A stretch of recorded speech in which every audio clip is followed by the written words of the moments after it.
ကျွန်တော်ရဲ့မိတ်ဆွေများအားလုံးမင်္ဂလာပါဒီကနေ့ကျွန်တော်ရဲ့မိတ်ဆွေတွေကိုရေရလက်ဆောင်တစ်ခုပေးခြင်းပါတယ်အဲ့ဒါတော့မိမိတို့ရဲ့စီးပွားရေးလုပ်ငန်းဆောင်တာတွေကိုအထွတ်အထိပ်ရောက်တဲ့နီးအောင်မြင်စေတဲ့နီးထွန်းပေါက်စေတဲ့နီးကြော်ကြားစေတဲ့နီးဖြစ်ပါတယ်ရေရလွယ်လွယ်ကူကူပဲကိုယ်တိုင်ကိုယ်ကြပြုလုပ်လို့ရတဲ့ရေရဖြစ်ပါတယ်နော်အဲ့တော့စီးပွားရေးနဲ့ပတ်သက်ပြီးတော့လုပ်ငန်းဆောင်တာတွေနဲ့ပတ်သက်ရင်ကျွန်တော်တို့နှစ်မျိုးနှစ်စားခွဲထားတာပေါ့တစ်ခုကကြတော့တချို့လူတွေကကိုယ့်ရဲ့နာမည်ကိုပေါ့နော်တိဆောက်ပြီးတော့မှအောင်မြင်မှုရအောင်စူးစမ်းရတဲ့လုပ်ငန်းမျိုးရှိပါတယ်အဲ့ဒါကတော့ဥမာရှေ့နေလိုဟာမျိုးပေါ့ဆရာဝန်လိုဟာမျိုးရှိတယ်နောက်တစ်ခုကကျူရှင်တရားလို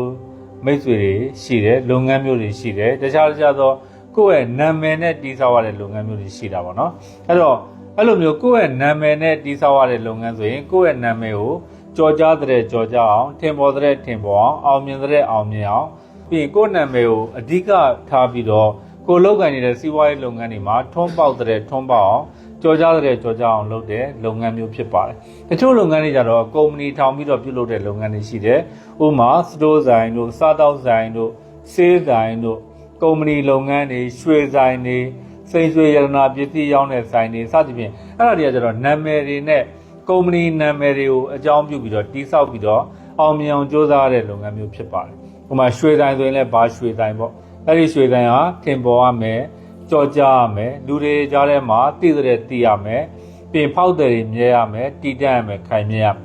တခြားသောစားသောက်ဆိုင်ဆိုရင်လည်းဒီတိုင်းပါပဲကုံတုံဆိုင်ဆိုရင်လည်းဒီတိုင်းပဲเนาะနောက်မိတ်ကပ်ပြင်ဆိုင်စသဖြင့်ပေါ့နော်ပြောမယ်ဆိုရင်တော့အများကြီးပဲအဲ့တော့လူတိုင်းဟာဘဝရပ်တည်မှုအတွက်လုပ်ငန်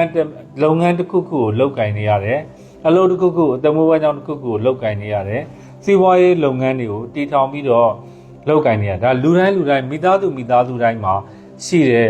ဘဝရပ်တည်မှုအတွက်အတမိုးဝမ်းကြောင်းလုပ်ငန်းတွေကိုမဖြစ်မနေလုပ်ကင်ရတဲ့ကျွန်တော်တို့ဘဝဖြစ်ပါတယ်အဲ့တော့ကျွန်တော်တို့ဘဝမှာနာမည်ကိုလူပုဂ္ဂိုလ်အဓိကထားပြီးတော့တည်ဆောက်တဲ့စီးပွားရေးလုပ်ငန်းပဲဖြစ်ဖြစ်ကုမ္ပဏီလုပ်ငန်းစတဲ့ပဲဒီစိုင်းနာမည်လုပ်ငန်းနာမည်တွေကိုအဓိကထားပြီးတော့ပြုလုပ်ရတဲ့စီးပွားရေးလုပ်ငန်းပဲဖြစ်ဖြစ်ထင်ပေါ်တဲ့ထင်ပေါ်ဖို့လိုပါတယ်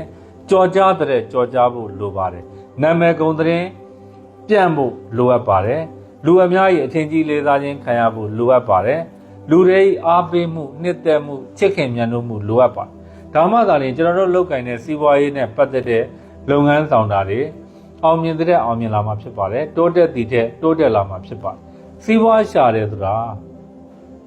ာစီးပွားရေးလုပ်ကိုင်တယ်ဆိုတာလူတွေရဲ့အိတ်ထက်ကပတ်စံကိုကိုယ့်အိတ်ထက်ကိုရအောင်လုပ်ရတဲ့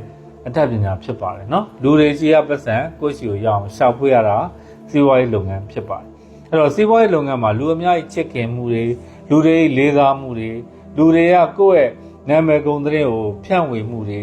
ဒါကြော်ကြားတည်တဲ့ကြော်ကြားအောင်လူတွေကပဲလုပ်ပေးတာဖြစ်ပါတယ်နာမည်ပြတ်တယ်ဆိုရင်လည်းပဲလူတွေကပ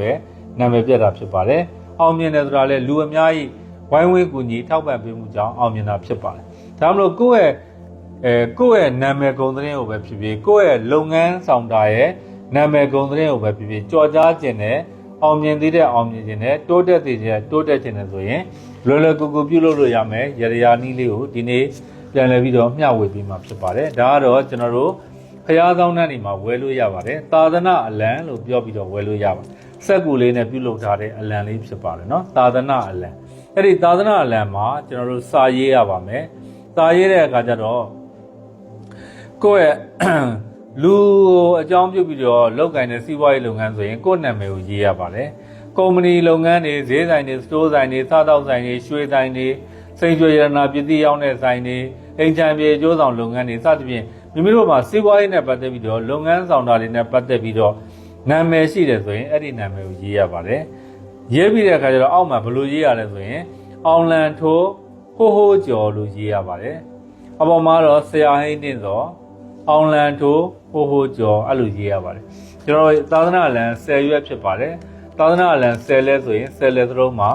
ကျွန်တော်တို့ရေးရပါတယ်ရေးပြီးသွားတဲ့အခါကျတော့အိမ်ဖျားမှာပဲဖြစ်ဖြစ်တကိုးကြီးဖျားမှာပဲဖြစ်ဖြစ်လှူဒန်းပြီးတော့ဆူတောင်းမယ်ဆိုရင်တော့မိမိတို့ရဲ့စီးပွားရေးတွေမိမိတို့ရဲ့လုပ်ငန်းဆောင်တာတွေမိမိတို့ရဲ့နာမည်ကုန်သတင်းတွေကြော်ကြားတည်တဲ့ကြော်ကြားလာပါလိမ့်မယ်အောင်မြင်တည်တဲ့အောင်မြင်လာပါလိမ့်မယ်တိုးတက်တည်တဲ့တိုးတက်လာပါလိမ့်မယ်စီပင်တည်တဲ့စီပင်လာပါလိမ့်မယ်ကိုယ့်ရဲ့ရည်ရွယ်ချက်တွေကိုယ့်ရဲ့ရည်မှန်းချက်တွေဟာပြည့်မြောက်တည်တဲ့ပြည့်မြောက်လာပါလိမ့်မယ်နော်အဲ့တော့ ဒါအင်မတန်မှလွယ်ကူပြီးတော့အင်မတန်မှရိုးရှင်းတဲ့ရတရားလေးဖြစ်ပါတယ်မကြာခဏပြုလုပ်လို့ရပါတယ်เนาะမကြာခဏပြုလုပ်ပေးခြင်းအပြင်လည်းပို့ပြီးတော့ကိုယ့်ရဲ့နာမည်ဂုဏ်သတင်းတွေစီးပွားရေးလုပ်ငန်းဆောင်တာတွေမှာတိုးတက်ခြင်းအောင်မြင်ခြင်းတွေကိုရရှိစေမှာဖြစ်ပါတယ်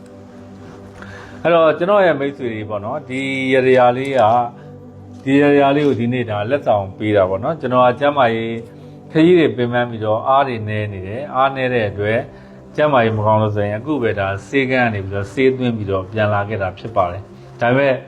ပြန်လာပြီးတော့မိတ်နိုင်သေးဘူးပေါ့နော်ရတရားလေးတစ်ခုပြောပြခြင်းသေးတဲ့စိတ်ဆန္ဒပေါ်လာတဲ့အတွက်ဒါအားလုံးကိုတတိတရားနဲ့ကျွန်တော်တို့ဒါပြန်လည်ပြီးတော့မျှဝေပေးခြင်းဖြစ်ပါတယ်ကျွန်တော်ရဲ့မိတ်ဆွေများကျွန်တော်ဒီမှာဘေရင်မေးခြင်းနဲ့ဆိုရင်တော့ Viber နေမေးလို့ရပါတယ်နော်ဘေရင်မေးဖို့အတွက်ညံပူဇော်ကတအူးကိုမြန်မာငွေကျပ်1000သတ်မှတ်ထားပါတယ်ဝေမန်းနီတို့ KB တို့ကနေပြီးတော့လွယ်လွယ်ကူကူလွှဲပြီးတော့မေးလို့ရပါတယ်39ခွန်9 2029ဆိုတဲ့ဖုန်းနံပါတ်ရယ်39ခွန်လေးလုံး392131ဆိုတဲ့ဖုန်းနံပါတ်ရယ်အဲ့ဒီဖုန်းနံပါတ်နှလုံးမှာ Viber ရှိပါတယ် Viber ကနေပြီးတော့ဆရာကြီးဘေရင်မေးခြင်းလို့ပါလို့စာရေးပြီးတော့ဆက်သွယ်အကူအညီတောင်းနိုင်ပါတယ်တခြားသော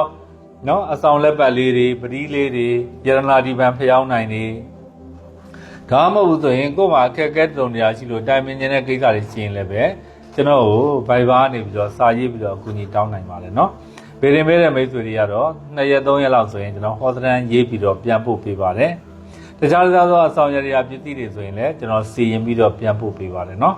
ကျွန်တော်ရဲ့မိတ်ဆွေတွေအားလုံးလည်းအောင်မြင်တဲ့အောင်မြင်ခြင်းတိုးတက်တဲ့တိုးတက်ခြင်းကြော်ကြားတဲ့ကြော်ကြားခြင်းဖြစ်နိုင်ကြပါစေမိမိတို့ရဲ့လုပ်ငန်းဆောင်တာတွေမှာလည်းပဲအနှောက်အယှက်တွေတားဆီးတွေတိုက်ခိုက်တွေကင်းဝေးပြီးတော့အောင်မြင်တဲ့အောင်မြင်ခြင်းဖြစ်ကြပါစေလို့အားလုံးကိုဆုတောင်းမေတ္တာပို့သပေးလိုက်ရပါတယ်နော်